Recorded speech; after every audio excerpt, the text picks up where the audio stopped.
Hi hello வணக்கம். நான் உங்கள் கேபிள் சங்கர். நான் இன்னைக்கு உங்களோட பேச போகிற படத்தோட பேர் வந்து தமிழ் படம் பறந்து போ, இயக்குனர் ராமுடைய படம். இந்த படத்தை பற்றி நம்ம வந்து பேசுவோம். இந்த படத்துடைய தயாரிப்பாளர் ஜியோ ஹாட் ஸ்டார். அவங்க வந்து ஓடிடிக்காக தயாரிக்கப்பட்ட படம் அது. எப்படி வாழை வந்து ஓடிடிக்காக தயாரிக்கப்பட்டு அதுக்கப்புறம் வந்து திரையரங்கில் வந்து மிகப்பெரிய வெற்றி பெற்றுச்சோ, அதே போல் இந்த படத்தையும் வந்து ஓடிடியை வந்து லேட்டாக ரிலீஸ் பண்ணிக்கலாம், டைரெக்டாக தியேட்டருக்கு கொண்டு வரலாம் அப்படின்ற முடிவோடு இருந்து இறக்கியிருக்காங்க. இந்த படத்துக்கு நிறைய ப்ரீமியர் ஷோஸ்கள், ப்ரீவியூ ஷோஸ்கள் வந்து முன்னாடியே போடப்பட்டு நிறைய பேர் வந்து இந்த படத்தை வந்து பார்த்து ஸ்லாகிச்சிருந்த விஷயம் வந்து நீங்கள் நிறைய பார்த்துருப்பீங்க. இந்த படத்துடைய கதை என்னன்னு பார்ப்போம். மிர்ச்சி சிவாவும் வந்து ஒரு இஎம்ஐல மாட்டிக்கிட்டு அவஸ்தைப்படுற ஒரு மிடில் கிளாஸ் வியாபாரி. அவங்க ஒய்ஃப் வந்து அவங்களும் வந்து ஒரு புடவை விற்றுக்கிட்டு இந்த மாதிரி விஷயங்களை கஷ்டப்பட்டுட்டு அவங்க வந்து எக்ஸிபிஷனில் சேலில் உட்காந்துருக்காங்க. இப்படியான ஒரு வாழ்க்கையில் அவங்களுக்கு ஒரு பையன் இருக்கான். அவனுக்கு ஒரு 6-7 வயசு பையன்.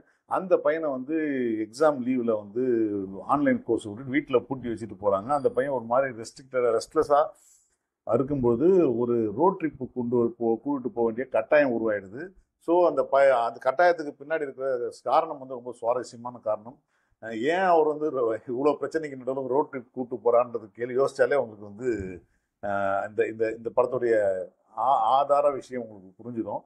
ஸோ இப்படி ரோட் ட்ரிப் போகும்போது அப்பாவுக்கும் பிள்ளைக்கும் நடக்கிற விஷயம், பேரண்டிங்கை பற்றி விஷயம் புரிதல்கள், அப்புறம் பையனுக்கும் அப்பாவுக்கும் ரிலேஷன்ஷிப், அப்புறம் பேரண்டிங் அப்பா அப்பா அம்மா 3 பேருக்குமான ரிலேஷன்ஷிப்பு, இந்த ட்ராவலில் அந்த பையன் மூலமாக பேரண்ட்ஸ் கற்றுக்கிற விஷயம் என்ன, இப்படியான பல விஷயங்களை ரொம்ப இன்ட்ரெஸ்டிங்காக சுவாரஸ்யமாக ஹிலாரியஸாக சொல்லியிருக்காங்கன்னு சொன்னால் அது வந்து மிக இல்லை, உண்மையாகவே ஹிலாரியஸான ஒரு படம் அது. இந்த படத்தை இயக்குனர் ராமனுடைய முந்தைய படங்களை பார்த்தவங்க எல்லாருக்குமே இது ராம் படம் தானா அப்படின்ற மிகப்பெரிய சந்தேகம் வந்துடும். ஏன்னா ராமுடைய படங்கள் எல்லாமே எப்பவுமே இறுக்கமான ஒரு ஸ்ட்ராங்கான கருத்துக்களோட இருக்கக்கூடிய படங்களாக இருக்கும். ஆனால் இந்த படம் வந்து அவ்வளோ லைட் ஹார்ட்டடாக அட்டகாசமாக எடுத்திருக்காங்கன்றதான் சொன்னேன். இந்த படத்தில் அஞ்சலி, அப்புறம் வந்து மிர்ச்சி சிவா, அப்புறம் கிரேஸு, அப்புறம் மித்துன்னு ஒரு பையன், இப்படி எல்லாருமே விஜய் இவங்கெல்லாம் நடிச்சிருக்காங்க. இதுல முக்கியமா நம்ம பாராட்டப்பட வேண்டிய முக்கியமான நபர் யாருன்னா பாத்தீங்கன்னா மிர்ச்சி சிவாவுடைய நடிப்பு. இந்த கேரக்டருக்கு இவரை தாண்டி வேற ஒரு நடிகர் நான் வந்து யோசிச்சு கூட பார்க்க முடியாத அளவுக்கான ஒரு விஷயம்தான் இந்த படத்துல அவர் நடிப்பு கொடுத்துருக்கு. அவ்வளோ இயல்பா அவருக்கே உரித்தான ஒரு ஆட்டிடியூட் இருக்கும். அவர் எப்போ சீரியஸா பேசுறாரு, ஜோக்கா பேசுறான்னு தெரியாது. ஒரு மாதிரி ஒரு கேர்லெஸ் ஆட்டிடியூட்ல பேசுற மாதிரி இருக்கும். அந்த ஆட்டிடியூட் வந்து இந்த படத்துக்கு வந்து அவ்வளோ பொருத்தமா இருக்கு. அதுவும் சில சீன்ஸ்லாம் வந்து அவருடைய ஒன்லைனர் வந்து வாய்ஸ் ஓவர்ல டப்பிங்ல போட்ட இடத்துலலாம் கூட பார்த்தீங்கன்னா அவ்வளோ ஹிலாரியஸா இருக்கு. அந்த தியேட்டரே வந்து மொத்தமா வந்து சிரிக்குதுன்னா அப்படி ஒரு சிரிப்பு சிரிக்குது.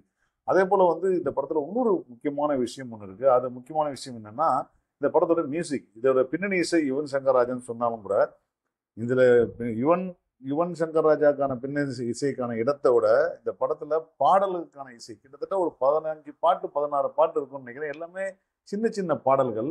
இந்த சின்ன சின்ன பாடல்கள் எல்லாமே படத்துல எங்கெங்கெல்லாம் ஆர்ஆர் வரப்போதோ, எங்கெல்லாம் அந்த கதையை அடுத்த லெவலுக்கு மாண்டேஜா மூவ் பண்ண போதோ அங்கெல்லாம் அந்த பாடல்கள் வந்து ஒவ்வொரு சுச்சுவேஷனுக்கு ஏற்றாப்புலையும் அந்த பாடல்கள் வந்துகிட்டே இருக்கு. ஆஹ் அந்த பாடல்கள் அத்தனையுமே வந்து நமக்கு வந்து என்னடா அது கிட்டத்தட்ட ஒரு பிரெஞ்சு மியூசிக்கல் படமா பிளான் பண்ணாட்டாலும் கூட அது வந்து மியூசிக்கலா உருவாயிருக்குன்றது தான் இந்த படத்துடைய மிகப்பெரிய பிளஸ் அப்படின்னு நான் சொல்லுவேன். எனக்கு எந்த இடத்துலையுமே இந்த படத்துடைய பாடல்கள் வந்து போர் அடிக்கவே இல்லை. ஏன்னா ஏன்னா இந்த படத்துடைய ஆஹ் பாடல்கள் அந்த சுச்சுவேஷனுக்கு ரொம்ப கரெக்டாகவும் அதே போல வந்து ஹிலாரியஸாகவும் இருக்கு. அந்த அந்த அதே போல வந்து பாத்தீங்கன்னா மனைவியா நடித்த கிரேஸ் அவங்களோட நடிப்பு வந்து அட்டகாசமா இருக்கு. அவ்வளோ கேஷுவலா நடிக்கிறாங்கன்னா ஒரு லவ் மேரேஜ் பண்ண கப்புள், வேற ஜாதி மதம் மதமே வேறையா இருக்கிற கப்புள், அவங்க 2 பேருக்குள்ள அந்யோன்யம், அவங்க 2 பேருக்கும் கன்சர்னா இருக்கிற பையன் மேல இருக்கிற கன்சர்ன், அதற்காக அந்த கடன் அடைக்கிறதுக்காக அவங்க சம்பாதிக்கிற முறை, அதுக்கான ஒரு தேடுதல் வேட்டை, அதுக்கு ஒரு 100 ரூபா கூட செலவு பண்ணாம அந்த பணத்தை சேர்த்துக்கிட்டு நம்ம எப்படியாவது நம்ம குடும்பத்துக்கு நம்ம பையனுக்கு அதை கொடுக்கணும் அப்படின்ற விஷயம், அந்த பேரண்ட்ஸ்க்கான பாசம், இது எல்லாமே ரொம்ப அட்டகாசமா காட்டியிருக்காங்க. அதே போல வந்து அஞ்சலி கேரக்டர் வந்து பாத்தீங்கன்னா இந்த படத்துல உள்ள வந்ததுக்கு அப்புறம் வந்து இந்த படத்துடைய வேகமே வந்து வேற மாதிரி மாறிடும். ஏன்னா ஆஹ் அட்டகாசமான ரைட்டிங் உள்ள அந்த அந்த எபிசோட் வந்து எனக்கு ரொம்ப பிடிச்சிருந்ததுன்னு சொல்லணும். ஏன்னா அஞ்சலியும் சிவாவும் வந்து ஸ்கூல் மேட்ஸ், அதுவும் 4ஆம் கிளாஸ் ஸ்கூல் மேட்ஸ். அவங்களுக்கு கல்யாணம் அதுக்கப்புறம் ரொம்ப வருஷம் கழிச்சு இப்போதான் மீட் பண்றாங்க. இந்த மீட் பண்ணதுக்கு அப்புறம் வந்து நடக்கக்கூடிய சம்பவங்கள்லாம் செம்ம இன்ட்ரெஸ்டிங்காக இருக்குது. அஞ்சலி அந்த கேரக்டரை டேக் ஓவர் பண்ணி அதை நடித்த விதமாகட்டும், அவங்களுடைய அவங்களோட பாடி லாங்குவேஜ்லேருந்து பேசின விஷயமாகட்டும் அட்டகாசம். இது வந்து குறிப்பாக பார்த்தீங்கன்னா ஒரு ஸ்கூல் பையன் 4ஆம் கிளாஸ் படிக்கும்போது சந்தித்த 2 பேர், அந்த பொண்ணும் பையனும் இப்போ வளர்ந்து ஒரு குழந்தைக்கு அம்மாவா அப்பாவும் இருக்காங்க. அப்படி இருக்கும்போது அந்த பெண் வந்து பாவாடையை கட்டிக்கிட்டு குளக்கரையில் வந்து துணி துவைச்சிட்டு இருக்காங்க. துணி துவைச்சிட்டு இருக்கும்பொழுது அந்த எந்தவித இன்னிபேஷன் இல்லாமல் அந்த 4 வயசு பையனை பார்த்தா கோகுலை பார்த்தா எப்படி இருக்கும்னு தோணுச்சோ அந்த துணியிலேயே அவங்க 2 பேரும் பேசிக்கிறதும் ஒரு கண்குள்ள எந்த விதமான விகல்பம் இல்லாமல் இருக்கிற ஒரு விஷயமும் ரொம்ப அட்டகாசமாக இருந்துச்சு அந்த எபிசோட்ஸு.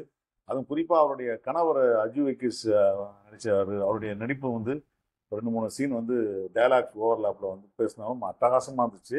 ஸோ இந்த மாதிரியான பல இன்ட்ரெஸ்டிங்கான மூமெண்ட்ஸ் வந்து நான் அந்த படத்தில் வந்து ஒவ்வொரு விஷயமும் சொல்லிட்டே போகலாம். ஆனால் அந்த ஒவ்வொரு விஷயமும் உங்களுக்கு கேட்க கேட்க என்ன ஆகும்னா நான் எல்லாத்தையும் வந்து உங்களுக்கு ஓப்பன் பண்ணாமல் ஆயிரும். எதையுமே எதிர்பார்க்காமல் இந்த படத்தின் மேலே வந்து இந்த விமர்சனத்தை பார்த்து நீங்கள் போகிறதாலும் சரி, இல்லை இந்த படத்தை நீங்கள் ட்ரெய்லரோ ஏதோ பார்த்துட்டு போனாலும் சரி, கண்ணை மூடிட்டு போகலாம். ஏன்னா அதே போல் ஏகாம்பரத்துடைய சினிமாட்டோகிராஃபி வந்து எக்ஸ்ட்ரானரியான பண்ணுற சினிமாட்டோகிராஃபி. அதுவும் அந்த லேண்ட்ஸ்கேப்ஸையும் மலையும் டாப் ஆங்கிள் இருக்கிற அந்த ஷார்ட்ஸும் ட்ரோன் ஷார்ட்ஸும் அட்டகாசமாக இருக்குது. அதுவும் ட்ராவல் ஷார்ட்ஸ் எல்லாம் வந்து சிலதெல்லாம் வந்து ரொம்ப நல்லா இருக்கும். ஒரு காட்சியில் வந்து அப்பாவும் பையனும் சிகரெட் ஓடுறதை பற்றி பேசிட்டு வரும்போது அந்த வேக்கம் ப்ரெஸ் முன்னாடி வச்சு அந்த ரோடு பம்பியான ரோட்டில் வந்து 2 பேரும் பம்பி ஆகிட்டே வந்து பேசி நிற்கிற இடம் இருக்குது. அந்த காட்சி படமாக்க வச்ச விதமும் அதில் வந்து ஃபோக்கஸ் எல்லாமே அட்டகாசமாக இருந்துச்சு. அந்த சீன் வந்து பார்க்குறதுக்கு அந்த அழகாக இருந்துச்சு. பம்பி ரோட்டில் வந்து அந்த கேமரா மூமெண்ட்டோட இருந்தது வந்து ரொம்ப நல்லா இருந்துச்சு. சந்தோஷ் ஜெயனுடைய இசை வந்து இந்த படத்துக்கு மிகப்பெரிய பலம். சில பேர் சொல்லலாம் இந்த படத்தில் என்ன மைனஸே இல்லையான்னு கேட்டால், கண்டிப்பாக எல்லா படத்துக்கும் மைனஸ் இருக்கிற சின்ன சின்ன மைனஸ்கள் இருக்க தான் செய்யுது. ஆனால் அந்த மைனஸ் எல்லாம் தாண்டி இந்த படம் வந்து உங்களுக்கு கொடுக்கக்கூடிய அனுபவம் இருக்கு இல்லையா, அந்த அனுபவம் வந்து ரொம்ப எக்ஸ்ட்ரானரியான அனுபவமாக இருக்கிறதுனால நிச்சயமாக இந்த படத்தை நீங்கள் தியேட்டரில் போய் பார்ப்பீங்க, பார்த்து கொண்டாடுங்க. அதுவும் உங்கள் வீட்டில் ஒரு 6-7 வயசில் பசங்க இருக்கான்னு வச்சிங்கன்னா அந்த பசங்களை கூப்பிட்டு போய் படம் பாருங்கள். அந்த பசங்க இத்தனை நாள் உங்களுக்கு என்ன கற்றுக் கொடுத்தாங்கன்னு உங்களுக்கு புரியாமல் இருந்துச்சுன்னா இந்த படம் பார்த்ததுக்கப்புறம் உங்களுக்கு நல்லா புரிய ஆரம்பிக்கும். ஏன்னா பேரண்ட்ஸோட பசங்க மூலமாக தான் இப்போ நிறைய கற்றுக்க வேண்டிய காலத்தில் இருக்கும். இப்போ நம்ம செம்ம என்டர்டெய்னிங்கான ஒரு படத்தை வந்து ராம் கொடுத்துருக்காப்புல. ஸோ நிச்சயமாக இது எல்லாரும் பாருங்கள். திரும்ப திரும்ப சொல்கிறேன், சப்போர்ட் திஸ் ஃபிலிம். நன்றி, வணக்கம்.